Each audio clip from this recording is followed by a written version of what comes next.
Здравствуйте, друзья! Сегодня у нас 6 июня, вторник. И я думаю, что сегодняшний день войдет черной датой в календарь истории, когда генетический мусор рода человеческого совершил преступление, тяжкое преступление против человечества. Это теракт.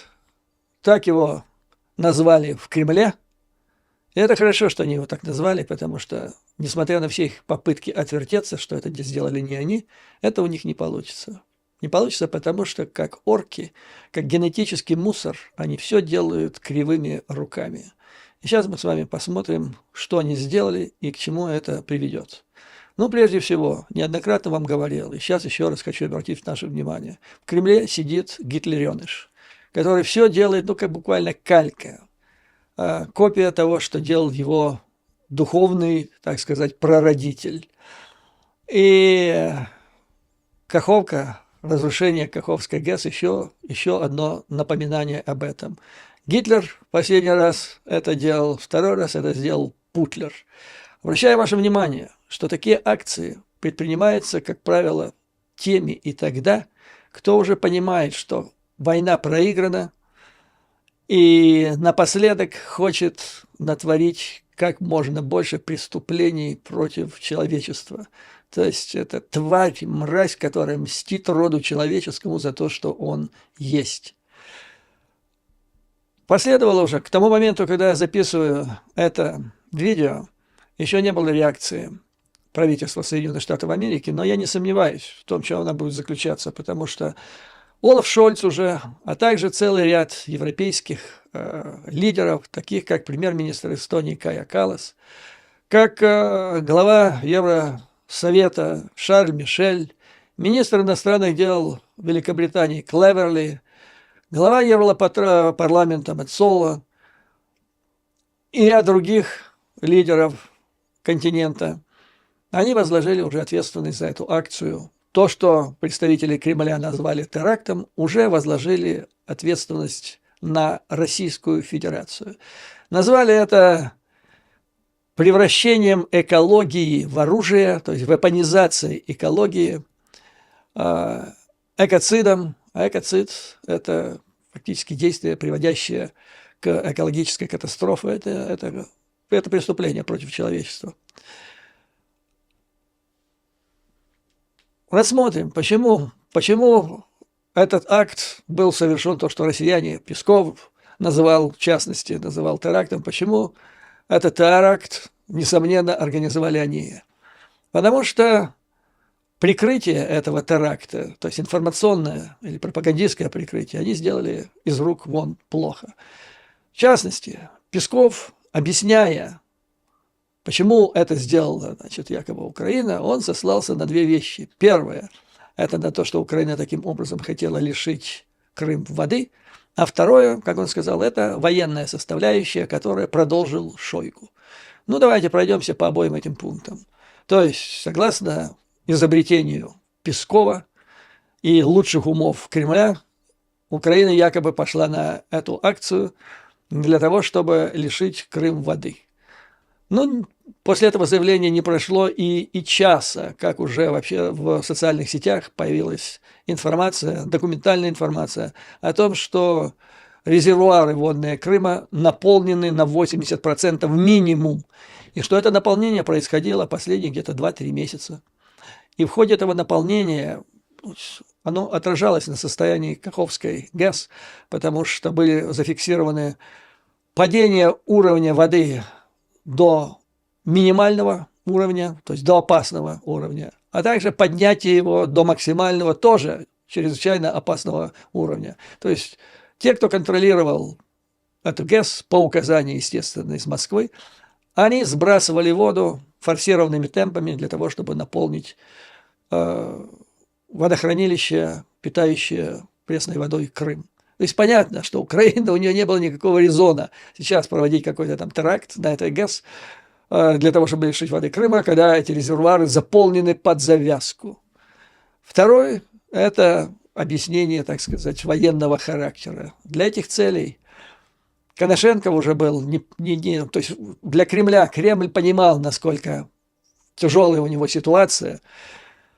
Коношенко, этот клоун Петрушка, уже, над которым все смеются, он никак не мог представить вот следующую мысль, которую мы обсудим, почтенной публике, и поэтому вытащили на белый свет фанерного маршала, который оказался таким же Петрушкой, только у него погоны другие были нарисованы. Итак, Шойгу заявил, что таким образом Украина пыталась замаскировать, что ли, неудачу в первые 2-3 дня так называемого наступления или контрнаступления. При этом он привел цифры, что в первый день Украина, ВСУ якобы потеряла примерно 250 человек, 16 танков. На второй день Украина в результате, как он говорил, катастрофических, несоизмеримых потерь потеряла немножко больше 1000 военнослужащих. Но там уже начали падать при мановении руки фанерного маршала начали падать гроздями леопарды на землю, подбитые якобы доблестными российскими военнослужащими. Он назвал 8 леопардов. Ну, хорошо, примерно 1000, 250, 1250, там 16 возьмем, 8. Ну, потом, когда он начинает подводить, так сказать, полный итог, там получается потеря в живой силе уже 3750. Откуда взялись остальные с 1250, как они дошли до 3750, фанерный маршал, значит, забыл посчитать. И это он назвал катастрофическим провалом контрнаступления, для прикрытия которого необходимо было совершить вот такой чудовищный теракт на территории собственного государства. То есть Украина сама по себе, против себя совершила этот теракт, который придется расхлебывать Украине, восстанавливать все придется в Украине, страдает украинский народ, неизбежно власти под напряжением. И это все за то, что погибло якобы в результате неуспешного контрнаступления 3750 человек. Ну, это просто смешно. Смешно потому, что, во-первых, ВСУ, как мы знаем, не объявляло никакого наступления, контрнаступления. Во-вторых, то, что происходило в первые 2-3 дня на Западе, скажу я вам, трактовалось как очень успешные ходы. Действительно, загорелся весь периметр границы, вдоль границы между Российской Федерацией и Украиной. ВСУ продвинулись на некоторых участках, хотя цель в течение этих 3 дней такая и не ставилась. Это было то, что называется разведка боем, которая не предусматривает завоевания никаких территорий, хотя они и произошли. Первое. Второе. Как успех это расценили американские, европейские военные аналитики. Генерал Милли, выступая вчера перед CNN, оценивая, что произошло за предыдущие 2 дня на полях сражений в Украине, сказал, что у Украины есть потенциал для успешного решения всех поставленных задач. Она их решает.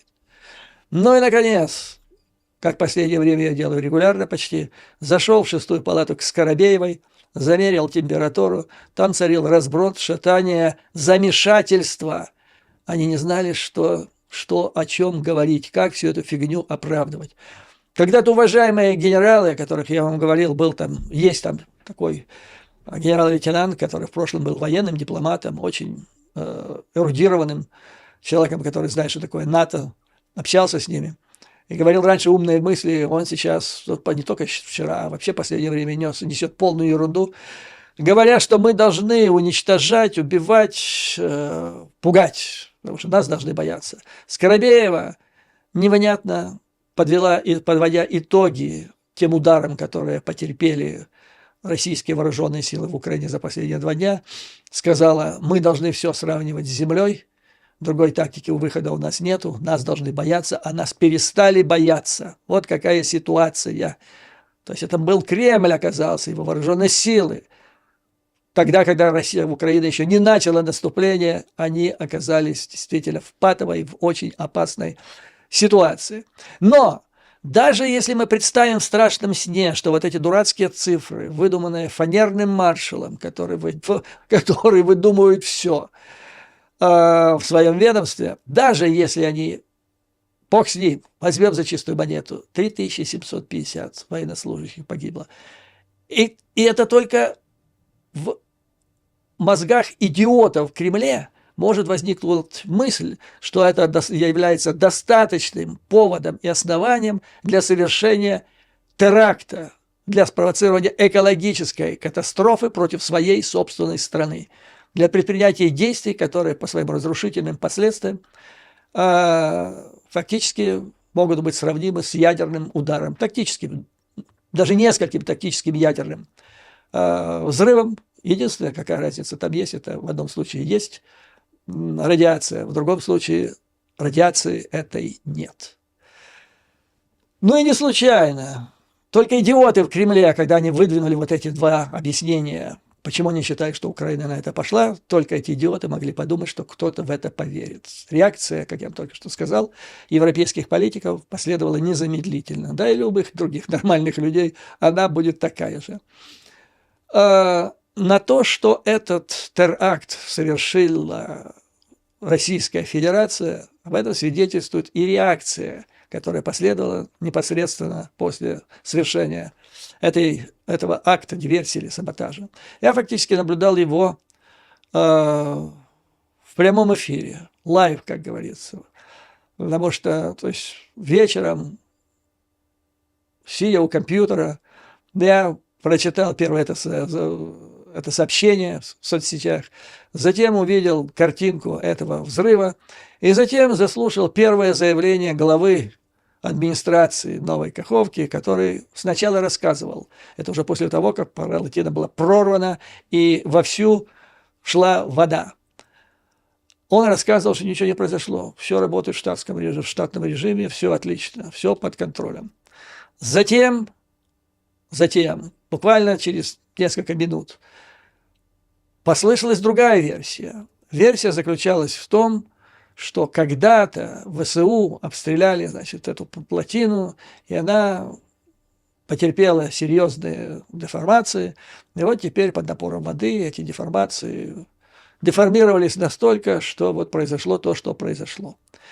Но через некоторое время и это сменилось, потому что было понятно, ну, по характеру последствий, вот сама картинка, которая появилась уже к утру местного времени в Украине, то есть ушедшая полностью под воду ГЭС, Каховская ГЭС.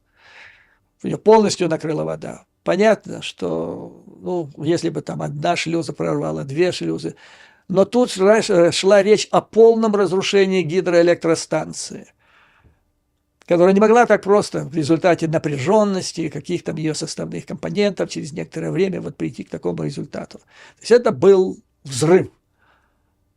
И в соцсетях прошла информация, что был взрыв. И тут же последовало следующее официальное заявление представителей из Новой Каховки, которые не безусловно, то есть о таких вещах нести от себятину, это смерти подобно. То есть вот представитель администрации, вернее, глава ее в Новой Каховке, безусловно, каждое слово он согласовывал не с кем-нибудь, а лично с Песковым, с говорящими усами Путина. Так вот, последняя версия, которую я слышал, звучала так. Это результат обстрела ВСУ, в ходе которого была применена Ольха. Украинские, значит, ракеты Ольха. Почему Ольха? Почему не Химарс? Почему не Smart Shadow, допустим? Да? А это тоже говорит о позиции, почему они вообще пошли и в какой они ситуации находились, когда пошли на совершение этого теракта. Потому что, ну, если сказать, что это были американские ракеты или британские ракеты, недавно шла речь, да, во время рейда в Белгород, когда там засветились несколько хамви, да, американских, не летальное оружие, скажем так. Правда, там засветились бельгийские винтовки автоматические, но и американцы, и бельгийцы начали соответствующее расследование по этому вопросу, строго к этому отнеслись. И там Кремль что-то говорил, что если применяется западное оружие, значит, Запад воюет против нас, значит, мы можем воевать с НАТО и так далее. То есть, если бы они сейчас сказали, что это Химарсы разрушили, или Storm Shadow, ну, тогда это, в общем, так, серьезное, да, американское, британское оружие поразило объект, в результате которого возникает катастрофа, экологическая катастрофа. То есть тогда Российская Федерация наконец-то должна дать сокрушительный ответ, о котором она грозится уже довольно длительное время. Но это стрёмно, стрёмно. Поэтому, боясь намекнуть или сказать открыто, что мы считаем, что это сделало американское оружие или британское, они съехали на Ольху, то есть, как бы так, изолировали Украину в этом деле. То есть, там западные союзники ни при чем. Это вот они, жидобандеровцы или кто-то там, боевики, укрофашисты там и так далее. Это между нами и ими. Ну и очевидно, что когда-то попадали, да, были обстрелы этой ГЭС, и немало, и мы видели, как химарсы долбили Антоновский мост, как это все происходило. То есть, глядя сейчас на картинку, полностью исчезнувшую ГЭС, ясно одно. Произошел взрыв изнутри. Она была заминирована изнутри, и она была взорвана. Почему она была взорвана? Сейчас мы попробуем с вами объяснить. Но еще раз хочу зафиксировать, что, готовясь к этому теракту, эти дегенераты даже не удосужились скоординировать, что, кто, когда будет говорить, чтобы дуду в одну дуду дудеть, так сказать. Все. Они обделались уже, только настало утро в Европе, и не надо было длительных размышлений, когда все ведущие политики, не все, но сейчас к ним присоединятся все, я подозреваю, кроме Орбана, которые все поняли, кто это сделал и кто несет за это ответственность.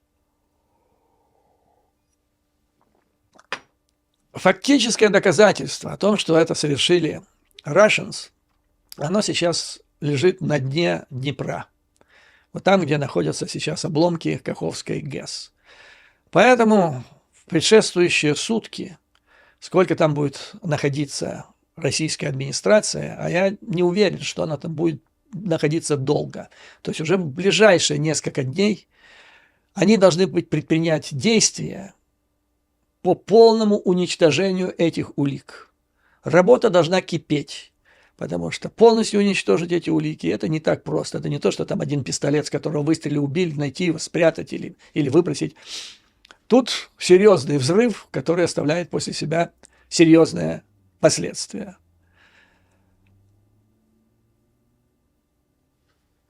Какие последствия вообще? Цели и последствия.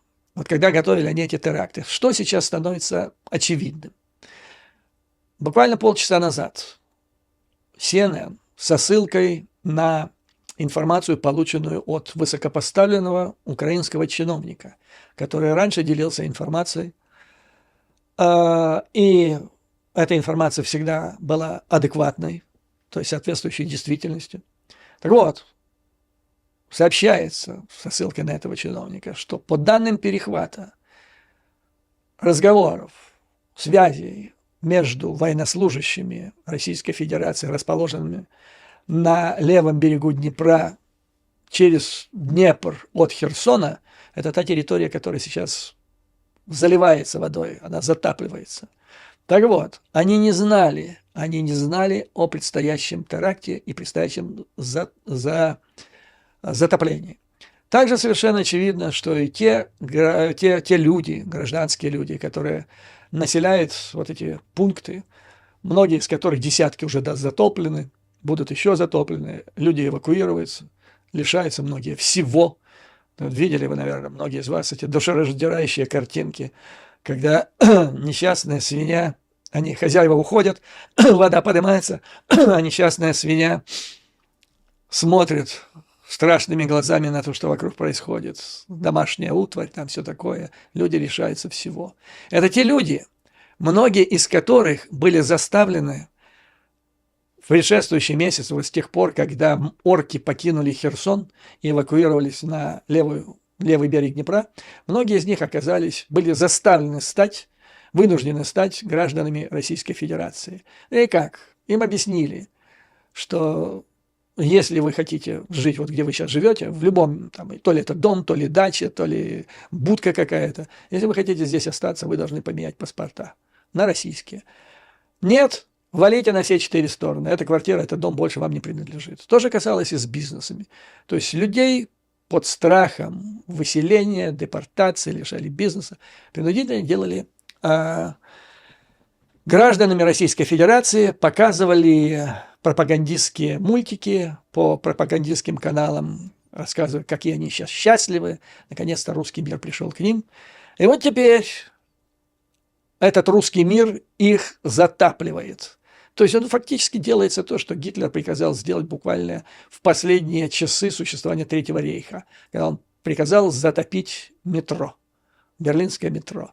Путлер приказал затопить десятки территорий на левобережье, которые он якобы только формально присоединил, а не считая сейчас российскими территориями, и эти граждане российскими гражданами. Но я представляю, что говорили военнослужащие Российской Федерации и какое сейчас моральное состояние всех остальных, которые находятся на других участках фронта, когда они, значит, получат вот этот месседж, как к ним, к их жизням относятся. Ну и те украинцы, которые оказались на этих территориях и которые, значит, поменяли свои паспорта. Что я вам скажу реально, что происходит сейчас в плане затопления? То есть у меня есть контакты, я, наверное, вам говорил, если нет, то сейчас расскажу, среди жителей Херсона. Со ссылкой на свои контакты в Новой Каховке они рассказывают, что к утру вода в Новой Каховке поднялась на 10 метров, к северу от Новой Каховки она, наоборот, начала падать на 10, да, тоже на 10 метров. В Херсоне вода поднялась примерно на 1,5 метра. Левый берег, да, там эвакуируется. Хотя те, кто живут на правом берегу, в самом Херсоне, многие из них не имеют никакого контакта, потому что это оккупированная территория. Массовой эвакуации из Херсона не было. Потому что, всего 1,5 метра, и начали эвакуировать людей, которые проживают в низине. Есть там несколько районов. Это остров так называемый, или гидропарк. Есть район Корабел, где известный в Советском Союзе Херсонский судостроительный завод работал. А вот оттуда примерно, менее 1000 человек было эвакуировано. Остальные остаются. Остаются, несмотря ни на что. Теперь, значит, предприняв вот эти все действия, на что рассчитывали орки? Вообще, зачем они все это сделали? Объясняю. Они страшно боятся этого наступления ВСУ, которым они болтают, что она захлебнулась. Во-первых, кто сейчас верит в эти дни статистике, те цифрам, которые оглашает министерство, фанерное министерство обороны, возглавляемое фанерным маршалом. А тут приближается День России, 12 числа. И судя по тому, как пошли, так сказать, разведка боев в первые 2 дня, этот День России мог закончиться весьма печально для Кремля. И вот для того, чтобы хоть как-то это все, хоть что-то сделать, было решено сделать вот это. Почему это? Потому что, с одной стороны, это эскалация. Вы помните, сколько раз пропагандистские каналы кремлевские кричали, что, когда они пугали ядерным оружием, что мы можем применить тогда, когда самому существованию России угрожает экзистенциальная угроза, а она угрожает, когда нападает на наши территории. Они надавали щеку. А тут они применяют фактически, превращают в воду, как это сказала Кая Каллас, превращают воду, делают вепонизацию воды, совершают экологическое преступление, которое по своим масштабам и убойной силе может быть сравнимо с ядерным оружием, но это не ядерное. То есть вода уйдет через какое-то время, хотя катастрофа может быть остаться на десятилетия вперед, на поколение вперед, но радиации не будет. Кроме того, можно обвинять Украину. Сейчас они думают, что они создали непонятную мутную ситуацию. Они теперь говорят, что это Украина сделала. А если применишь ядерное оружие, тут уже никуда не откатишь. Они делали несколько попыток. Последнюю попытку вчера же они делали, когда запустили утку о том, что ФСБ арестовала 2 украинцев, которые якобы работали на ГУР, которые собирались бросить грязную бомбу на Российскую Федерацию. Но это обычный фейк. А тут вроде так. И эскалировали, и показали свою решимость идти на крайние меры, и в то же время это не ядерное оружие, и думают, прокатит, там типа Сережа прокатит, Володя прокатит, ну давай попробуем, прокатит. То есть весь смысл этого состоял, ну, во-первых, отчаяние. Ситуация такая, что надо что-то делать, а что, не знаем, и все варианты плохие. Вот решили создать мутную вот эту ситуацию. Это в стиле российской организованной преступности и мафии, как она сформировалась в 90-е годы. То же самое было в Украине. Многие, наверное, знают эту историю, как мафиозные разные кланы боролись друг с другом. Они создавали проблемы своим конкурентам. Создаешь проблемы, а потом приходишь и говоришь, слушайте, давайте будем решать вместе. И помогаешь их решать. То есть это ловля рыбки в мутной воде. Но в мутной воде рыбка плохая водится. Понятно, что хорошая рыбка выводится в чистой воде Мирового океана. Она должна быть дикая, а не выращенная там в сутках каких-то, на фермах, на антибиотиках. Поэтому сам факт, что они пошли вот на создание такой мутной ситуации, свидетельствует о том, что ситуация у них, у самих, достаточно плохая. Я считаю, что то, что они сделали, имело несколько целей. То есть это многовариантные комбинации целей. И они, ну, наверное, по замыслу творцов, хотя бы одна из них выстрелила, а может быть и сразу несколько. Ну вот давайте посмотрим, что это будет. Допустим, создаешь вот эту непонятную ситуацию, которая сродни чуть ли не ядерному взрыву. Экологическая катастрофа, все приходят в ужас, слабонервный Запад, ох, ах, тут непонятно, кто же ее совершил. Россия твердо стоит на то, что Украина, естественно, обвиняет Россию. То есть замысел. И тут русская агентура на Западе говорит, ребята, ну мы зашли слишком далеко, давайте, надо садиться за стол переговоров. Генри Киссинджер к этому призывает. Последние дни, последние буквально, вот я вам в следующем видео же сделаю, последние дни ожили агентура глубокого залегания среди агентов влияния в Соединенных Штатах, в частности, которые начали свои планы урегулирования. Вы сами видели в последние дни, пару недель, какой целый град посыпался различных предложений, мирных планов. И вот создание этой мутной ситуации, ну, ребята, пора сесть, так даже нельзя продолжать, давайте. Это вот одна из целей. Вторая – затормозить, каким-то образом затормозить наступление ВСУ. Потому что, ну, видимо, Пригожин признавал об этом, со снарядами плохо, с другими видами вооружения. Люди есть, железа нет, как сказал сам Пригожин, со всей пролетарской откровенностью. Надо что-то делать, надо у китайцев выпрашивать, на корейцев там надеяться. Иран может что-то подкинуть, потому что сейчас, ну, совсем трудно. То есть любой ценой оттянуть это начало наступления, ну, хотя бы после 12 числа, пусть после 12, потому что 12 день России. Следующее. Возможно, понимая и чувствуя, что всю линию фронта, которая сейчас есть, российские войска не удержат, и они не знают, где будет нанесен решающий удар, возможно, они хотят смотать удочки с левого берега Днепра. Так сказать, проявить очередной жест доброй воли или сделать гениальный ход, ну, как Суровикин в свое время из Херсона сделал. Но если сделать это сейчас, то есть в результате боев они отходят, то есть получается потеря, опять-таки, морды лица. А так, экологическая катастрофа, наводнение. И они еще и не знали, эти орки, военнослужащие, которые там находились, говорят, что масса из них перетопла вместе со своей техникой. Ну, вот перед стихией не грех и отступить. Поэтому я не удивлюсь. Вот говорят, 72 часа будет держаться вода, потом она спадет. И можно будет для ВСУ, наверное, начать форсирование этих водных препятствий. Я не удивлюсь, если окажется, что они орков там не обнаружат, их там уже не будет. А со стороны орков, возможно, какая мысль-то была для того, чтобы задержать это контрнаступление, достаточно простое решение – увеличить ширину вот этой водного пространства, которое необходимо форсировать. Мы знаем, я об этом говорил, это проходило в перечне той техники, которая поставлялась в ВСУ последние недели, месяцы. Соединенных Штатов, Запада. Там было большое количество инженерной техники, в том числе всевозможных плавсредств, амфибий, машин для наведения мостов.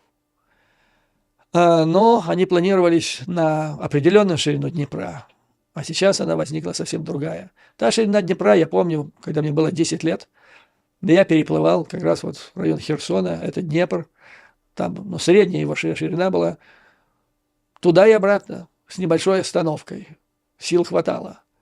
То есть это можно было сделать при помощи плавучих средств НАТО достаточно просто. Но сейчас это пространство, я вам сейчас скажу, чтобы вы понимали, о чем идет речь. Вот от центральной набережной, там есть проспект Ушакова, он ходит прямо к набережной Днепра. Не там, речной вокзал немножко в другом месте, но это приблизительно такое то же самое место. Вот если сесть там на катер, мы называли его «Лапоть», такой старинный катер еще, наверное, конца Второй мировой войны, он очень медленный. Вот, но там быстрее не поплывешь, потому что речка называется Конка, она достаточно узкая и мелкая. Так вот, чтобы оттуда, от Херсона, доплыть до Голой пристани, куда дошла вода и где происходит как раз сейчас затопление. А это то место, где орки начали строить укрепрайоны после того, как их изгнали из Херсона. Вот там они должны были дать бой наступающим частям ВСУ. Так вот, чтобы туда добраться, надо на этом катере, около часу добираться, наверное, не меньше. Но если на скоростных амфибиях, но опять-таки там скоростные катера, во-первых, я сомневаюсь, что их много будет у ВСУ, таких скоростных действительно. То есть в достаточном количестве, чтобы переправить туда батальон или бригаду. Вот так надо рассчитывать где-то, на час приблизительно. То есть это очень большое водное пространство сейчас. И вот, наверное, и сводит, и этим объясняется то решение, которое по-простому предприняли орки. Но повторяю, что они поступили так, как вот Гитлер в конце, буквально в последние часы Второй мировой войны, когда, черт с ним, он приказал топить всех немцев, гражданских военнослужащих, потому что он решил, что немцы, проиграв эту войну, они себя опозорили. Просто, может, и Путлер так решил поступить со своими же солдатами и вновь приобретенными гражданами Российской Федерации, мол, недостойные они быть со мной гражданами одной страны. Запорожская ГЭС. Запорожская ГЭС, согласно заявлению Гросси, это шеф Международного агентства по атомной энергии, он заявил, что вроде там все нормально, тьфу-тьфу, на какое-то время. То есть там все остановлено, все блоки, а той воды, которая есть, и хватит. То есть с безопасностью Запорожья пока, во всяком случае, в общем так, ситуация удовлетворительная. Но выход из строя Каховской ГЭС наносит сильнейший удар, а также ранее закрытие Запорожской атомной электростанции наносит сильнейший удар по энергетике Украины. Еще один злодейский удар. Мы неоднократно слышали из Кремля заявление, что мы не наносим удары по мирным объектам, но надо полагать, что они считают гидроэлектростанцию, производящую электричество для населения практически всей южной части от Новой Каховки туда, к Черному морю, наверное, не считают, что все эти граждане, включая граждан Херсона, наверное, они военнослужащие. Вообще для меня, посмотрев, так сказать, все, что произошло, что известно на настоящий момент, это свидетельство о том, что они там в Кремле находятся в ситуации отчаяния, в патовой ситуации, когда мозги работают со сбоями, когда нет возможности, то ли это очень ограниченный круг лиц участвует в разработке принятия решений, то ли еще что-то. То ли не все под Путлер работают, и он дает указания безумные, и они вынуждены планы делать под него, то есть безумными. Но для меня ясная картина – это отчаяние. Они с ужасом ждут наступления ВСУ. И делают вот такие ходы. При этом, это эскалация.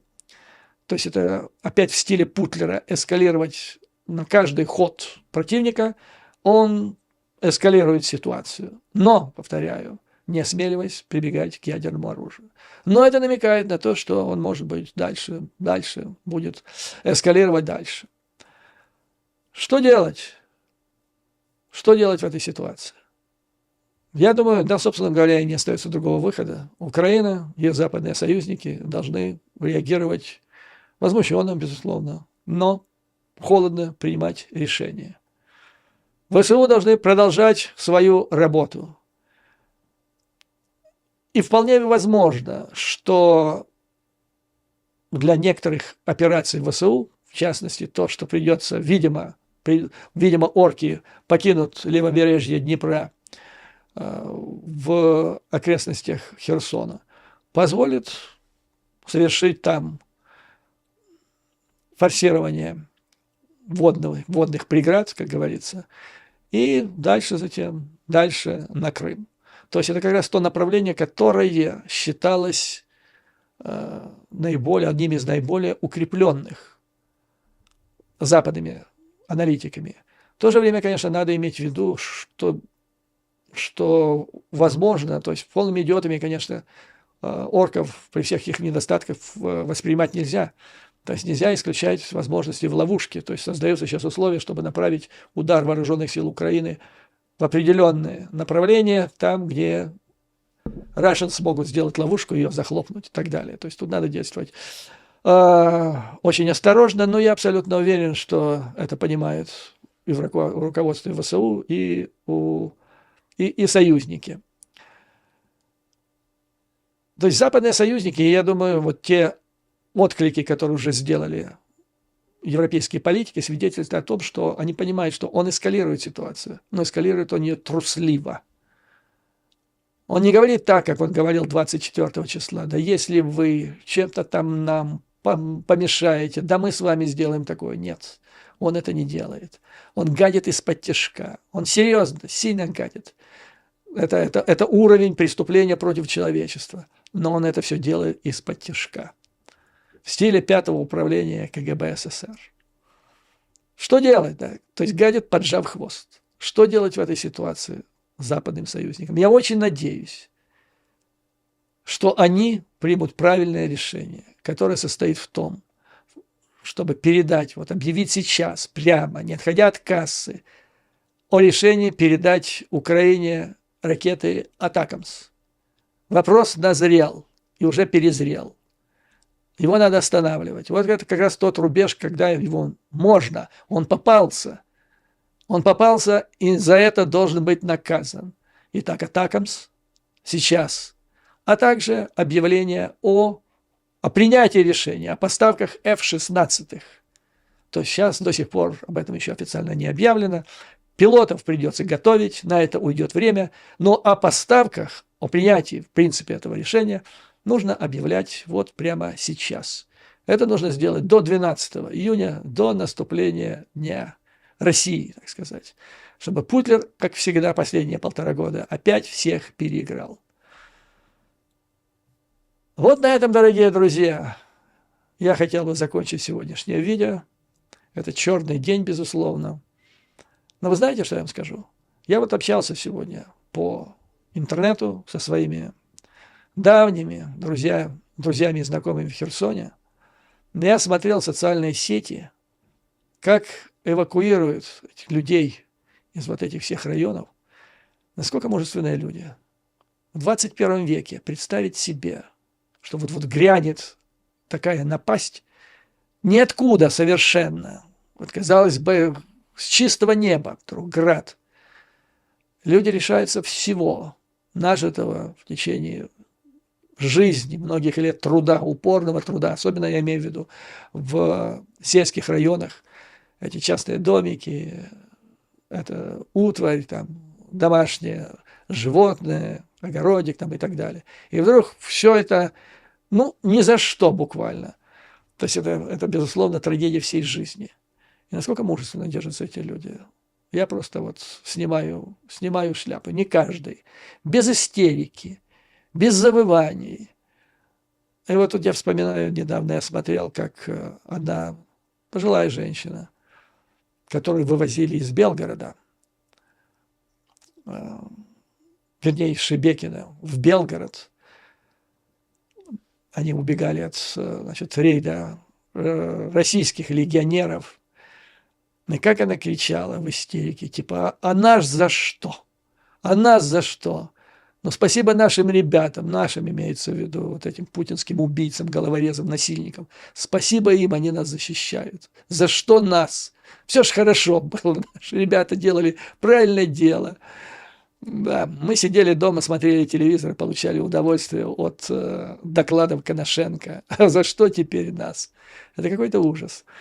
То есть за сколько... Всегда для меня была задача, то есть это загадка, как Германия с начала 30-х годов, это культурный древний народ, который славился такой культурой, у которых ярчайшие представители литературы. А какая философская мысль в этой стране?